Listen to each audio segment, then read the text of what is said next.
우리는 우리가 살고 있는 이 대한민국의 사회 구조적인 악과 부패하고 타락한 이 사회의 모습을 보면서 우리 믿는 신자들이 하나님 앞에 울어야 한다고 말씀을 드렸습니다. 우리가 사는 이 대한민국은 유대 나라가 바벨론에 의해서 멸망하기 직전의 상황과 다르지 않습니다. 그 당시 종교 지도자인 제사장부터 선지자까지 탐욕이 가득하고 정의가 실종되고 그리고 범죄가 끊이지 않는 사회였으며 술 취한 사회라고 말씀을 드렸습니다. 그러므로 이사야 선지자는 이렇게 말했습니다. 너희는 애국할지어다.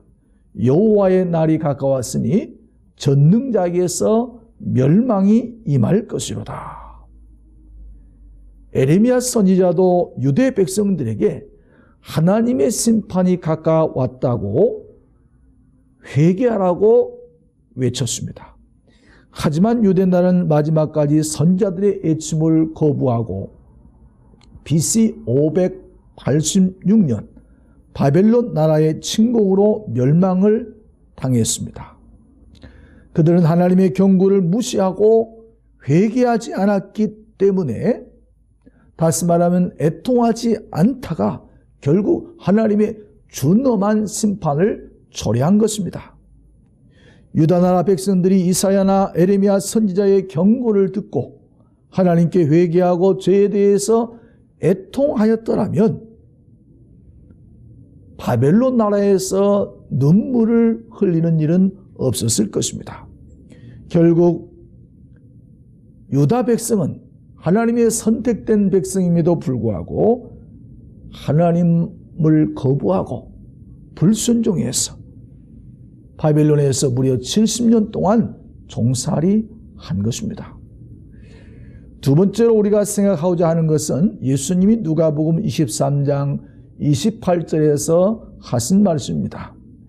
예수께서 돌이켜 그들을 향하여 이르시되 예루살렘의 딸들아 나를 위해서 울지 말고 너희와 너희 자녀를 위해서 울라 이렇게 말씀하셨습니다.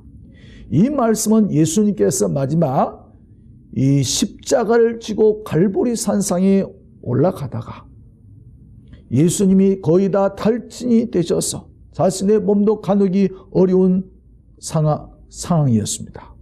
그래서 노마 병정이 할 수 없이 구레네 출신 그 시몬을 불러서 십자가를 지게 하였습니다. 이러한 예수님의 모습을 옆에서 보던 이 여인들이 예수님을 향해서 울기를 시작했습니다. 이때 주님께서 하신 말씀입니다. 여인들아 나를 위해서 울지 말고 너희와 너희 자녀를 위해서 울라 이렇게 말씀하신 것입니다. 예, 예수님은 자신을 위해서 우는 저들을 위해서 자신을 위해서는 울지 말고 왜 너희와 너희 자녀를 위해서 울라고 그렇게 말씀하신 것입니까? 그것은 예수님의 이 십자가의 사역은 하나님의 섭리 속에서 하나님의 예정대로 하나님의 뜻에 의해서 예수님은 십자가를 지는 것이고 결국 예수님의 이 십자가의 지심은 마지막에 부활의 영광을 가져다 주기 때문인 것입니다. 그리고 이 고통의 시간만 지나면 영원하신 하나님 아버지와 함께 영원토록 함께 하시는 영광을 누리실 것을 바라보았기 때문에 예수님께서는 그 여인들에게 나를 위해서 울지 말라 이렇게 말씀하신 것입니다. 대신 너희와 너희 자녀를 위해서 울라 이렇게 말씀하셨습니다. 이 말씀은 사실은 미래적이고 종말론적인 그러한 말씀인 것입니다. 마지막 때를 살아가는 오늘 우리 성도들에게 내 자녀를 위해서 눈물의 기도를 흘려라. 이렇게 말씀하신 것입니다. 요즘 우리 사회 문제가 심각하게 대두되는 것 중에 하나가 이 청소년 문제가 아닙니까? 그런데 이 청소년 문제의 그 중심은 사실은 이 결손 가정에 있습니다. 이혼한 가정, 부부관계가 원만치 못해서 이 가정에서 뛰쳐나온 아이들이 심각한 사회 문제가 되는 것입니다. 검찰과 법무부에 따르면 지난해 19,189명의 청소년이 보호관찰 처분을 받았고요. 3,000명이 넘는 그런 청소년들이 지금 교도소, 소년원에 들어가 있습니다. 문제는요, 이 청소년 범죄가 나날이 흉악해진다는 것입니다. 여러분들 대구에서 자기 같은 또래 여학생을 갖다가 여러분들 폭력을 휘둘러 가지고 여러분들 안매장한 사건 있지 않습니까? 얼마 전에 15살 먹은 여러분들 그 가출한 그 어린 여학생이 여러분들 호텔에서 성매매하다가 여러분들 어떻게 됐습니까? 목 졸라 죽었습니다. 참으로 우리 사회가 무서운 사회가 돼가고 있습니다. 여러분들 오늘 이 대한민국의 현실을 보면서 우리 그리스도인들은 청소년을 위해서 그들이 우리 자식인 것처럼 그들을 위해서 우리가 기도해야 하는 것입니다. 그들을 위해서 울어야 하는 것입니다. 주변의 청소년들에게 관심과 사랑을 가져야 하는 것입니다.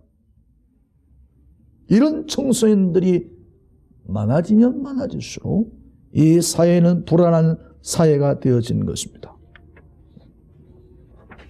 이런 청소년들이 많아지는 것은요, 가정에서 부모들이 자녀들에 대해서 무관심하기 때문에 그런 것입니다.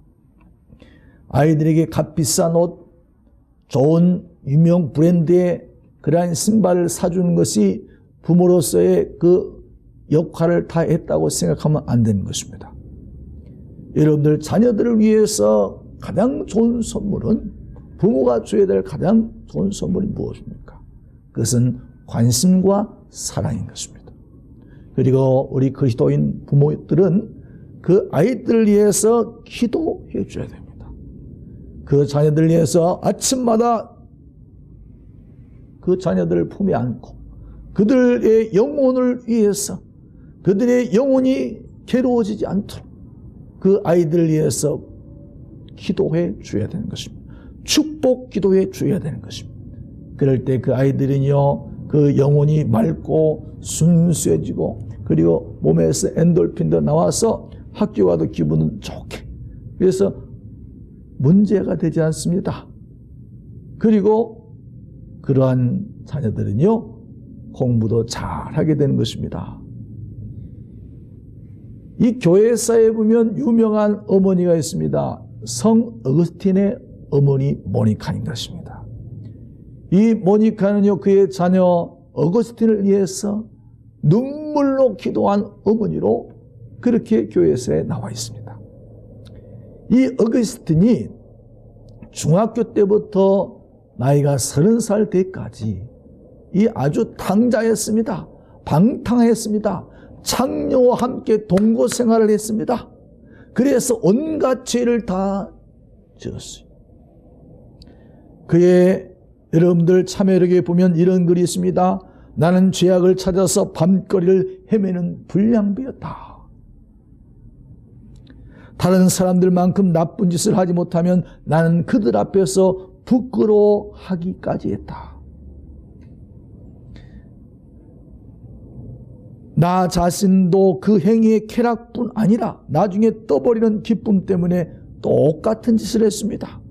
나는 동료들에 의해서 잘했다는 칭찬의 말을 듣기 위해서 심지어는 그들이 범하지 않는 그러한 죄도 부끄러워하지 않고 죄를 졌다는 것입니다. 나는 나를 사랑한다고 말한 여인들의 육체를 탐닉할 때까지는 결코 만족하지 못했습니다. 그러나 나는 여전히 행복하지 못했습니다. 나의 마음은 병들었습니다. 그리고 밀라노의 한 정원에서 어거스틴이 쓰러졌어요.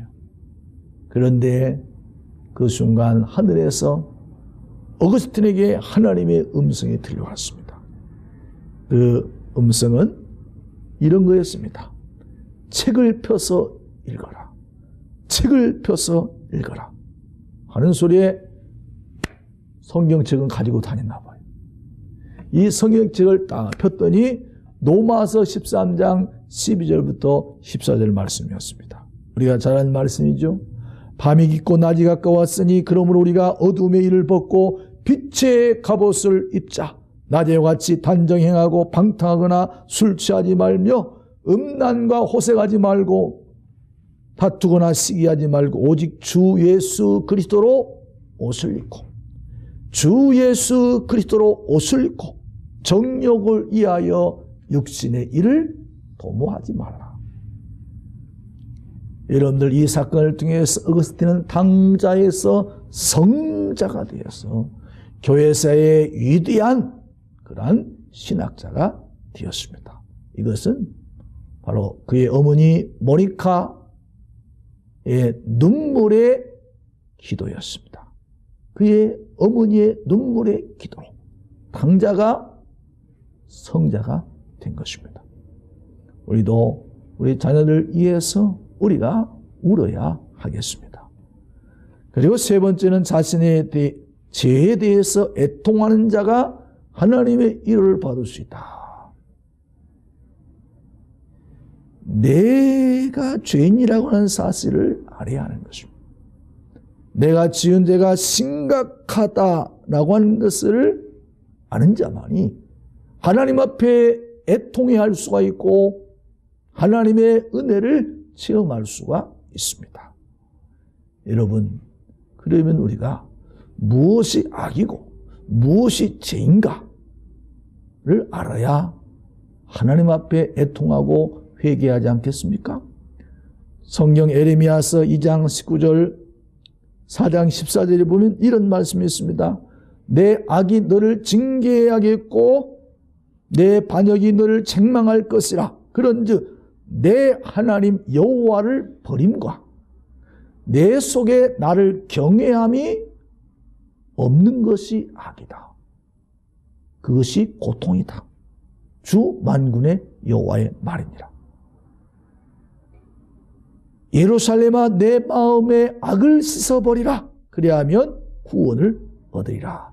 내 악한 생각이 얼마나 내 속에 오랫동안 머물겠느냐. 여러분들 무엇이 악입니까? 하나님을 경외함이 없는 것이 악인 것입니다. 내 마음속에 하나님이라고 한 존재가 없는 것이 악이다 이 말. 누가복음 5장 1절에서 9절에 보면 예수님께서 게네사렛 호숫가에서 시몬 베드로의 배에 올라왔어. 그리고 하나님의 말씀을 전하시고 난 이후에 시몬에게 이렇게 얘기합니다.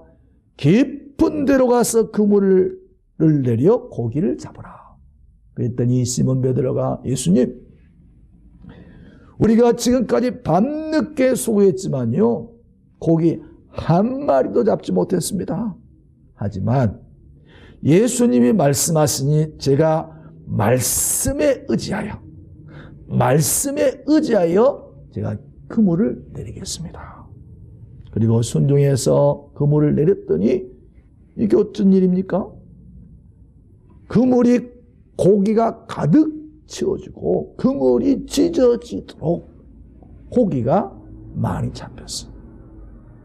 이러한 것을 본 베드로가 예수님의 존재를 깨닫는 것입니다. 그때 베드로가 이렇게 얘기했습니다.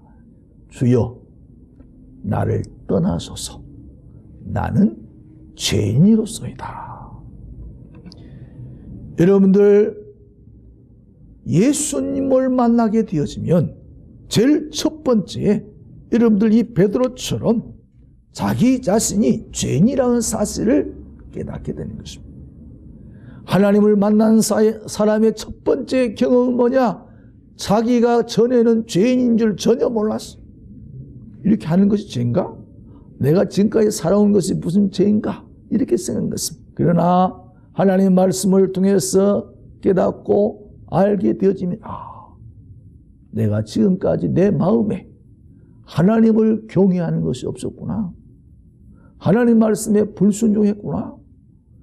자기 안에 있는 악이 다 드러나서 하나님 앞에 회개하는 것입니다. 이사야 선지자도 그랬습니다. 우시 왕이 죽던 해에 성전에서 이사야 선지자는 전능하신 하나님을 배웠다. 이렇게 말했습니다.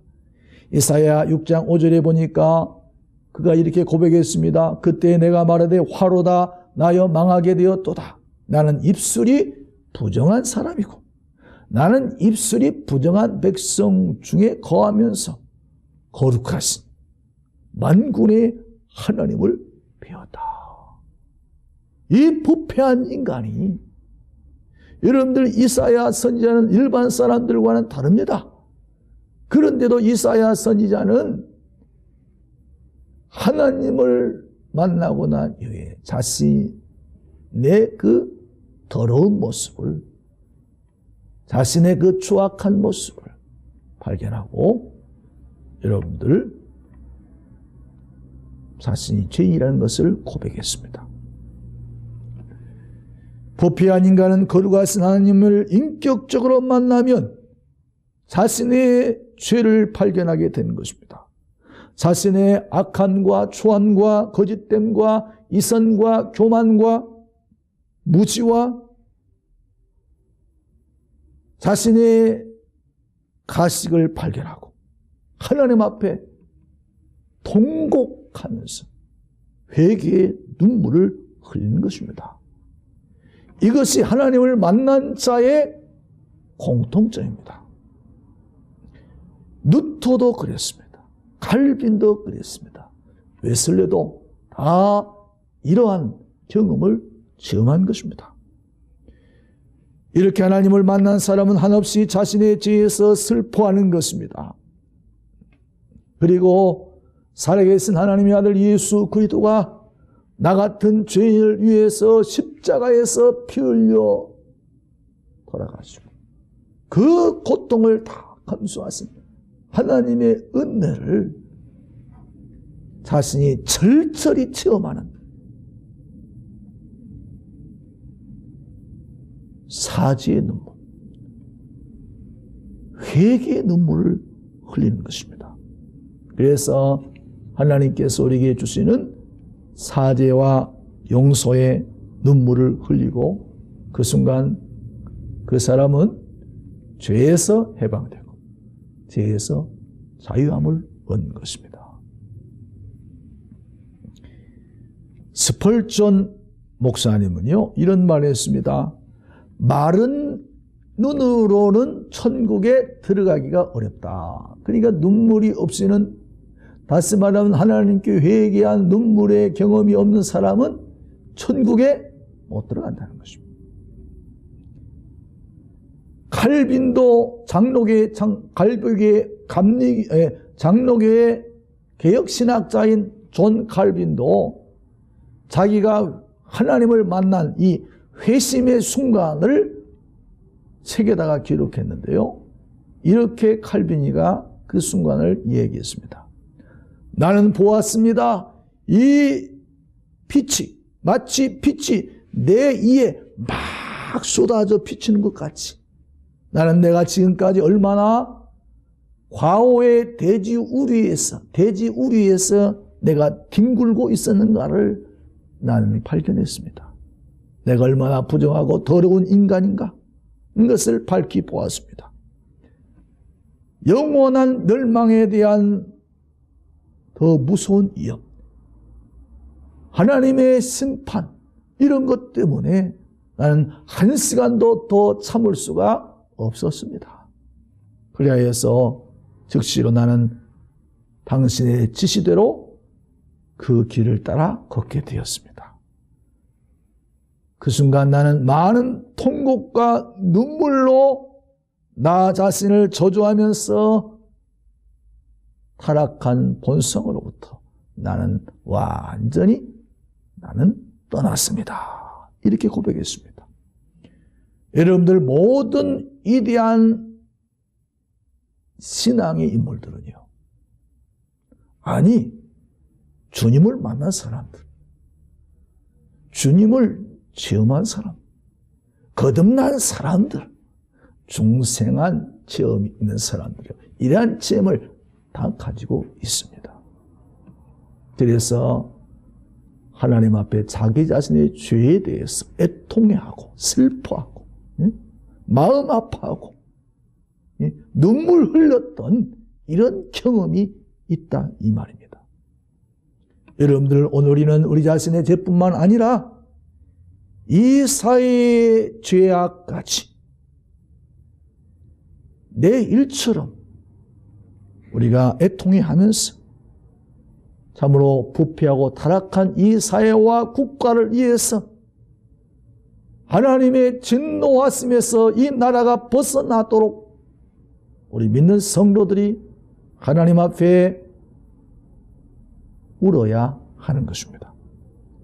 다윗은요, 하나님 앞에 이렇게 애통해하면서 자신의 죄에 대해서 눈물을 흘렸습니다. 시편 6편 6절에 내가 탄식함으로 곰핍하여 밤마다 눈물로 내 침상을 띄우며 내 요를 적시나이다. 자신의 죄로 인해서 괴로워하고 하나님 앞에 그렇게 눈물을 흘려가면서 하나님 앞에 회개했다는 것입니다.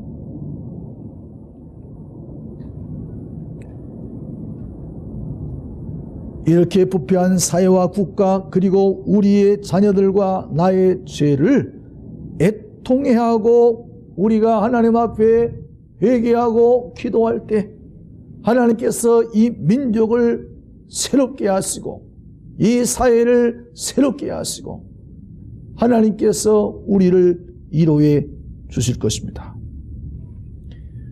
웃음에는 치료 효과가 있다고 하지 않습니까? 그런데 웃음보다도 더 치료 효과가 큰 것이 바로 울음이랍니다. 울음.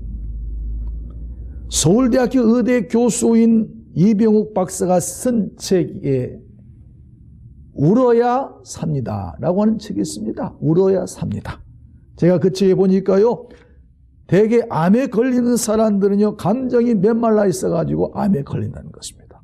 웃어야 될 때 웃지도 않고, 울어야 될 때 울지도 않고, 화내야 될 때 화도 내지도 않고, 그래서 오랫동안 그것을 다 참고 살다 보면 감정에 메말라가지고 그것이 심령이 사막화돼서 딱딱해져서 여러분들 암병에 걸린다는 거예요. 그런데요, 이러한 암병에 최고의 치료제, 최고의 천연 항암제가 뭔지 아십니까? 그게 자신의 감정의 눈물. 이 눈물을 흘릴 때 천연 항암제가 나와가지고 우리 안에 있는 모든 암덩어리를 치료하고 그리고 질병을 치유한다는 것입니다. 여러분들 실컷 울고 나면 우리의 마음이 부드러워지는 것을 느낍니다. 그죠? 마음이 강팍한 사람, 딱딱한 사람, 완악한 사람이요, 울기만 하면 마음이 부드러워지는 것입니다. 솜처럼 부드러워지. 그래서 좋은 호르몬이 나와가지고 질병이 치료된다는 것입니다. 여러분들 하나님 앞에 나와서 암병 고침받았다는 사람들이 이유를 아시겠지요? 그냥 고침을 받았겠습니까? 하나님 앞에 나와서 자기의 죄를 철저히 회개하고 자기를 발견하고 나니까 하나님께서 그냥 엄청난 눈물을 주시는 것입니다. 그 눈물에 의해서 회개의 눈물을 통해서 여러분들 그가 치료된 것이라고 우리가 생각할 수 있습니다. 성도가 흘리는 눈물은요, 보물입니다. 여러분들 오늘 우리가 이 귀한 눈물을 흘려야 되겠습니다. 우리의 눈물이 메말라 있지 않도록 해야 되겠습니다. 사랑하는 성도 여러분, 먼저는 우리가 우리 자녀들을 위해서 또 이 땅에 있는 청소년들을 위해서 우리가 하나님 앞에 시간 날 때마다 기도하시고 우시기를 바랍니다. 그리고 나 자신의 완악함을, 나 자신의 죄에 대해서 회개하고 눈물을 흘리는 저와 여러분들이 되시길 주의 이름으로 부탁을 드립니다.